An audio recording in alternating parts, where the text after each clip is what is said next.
mpanga ko ndi Imana nzima uwankoreye wese ntazamureka nzabatabara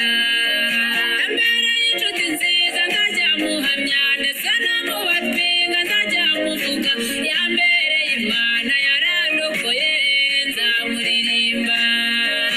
mureke mvuge Yesu naramumenye mureke mvuge Yesu naramumenye ni jyewe uzaho yankuye yaranyijije nzamuririmba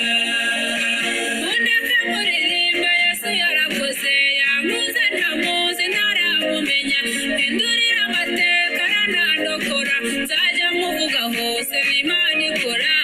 azi gutabara abagutega iminsi nk'abakuremye abakugendaho nk'ahura inzira abakwinuga nk'aho bakwikoreye bakuvuga bukira nk'ahura inzigo dore igihe kirageze bazaceceke ikorera igihe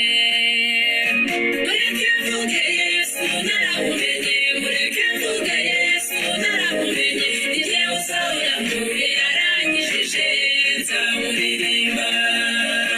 icyamundira Imana ni nyamaboko aba niyo bakwanze ihita ibibona kagutiza umurindi kaguteza imbere komeze yitwa Imana niyo kubahwa nzayihamya yewe mwene data wicika intege gutinya amagambo usubira inyuma imbaraga zikurwanya n'inyantegeke nawe uri muri twe n'umugabo ukomeye turabaneshi mureke mvuge Yesu naramumenye mureke mvuge Yesu naramumenye ni jyewe uzaho yankuye yaranyijije nzamuririmba yankunze ntakwiriye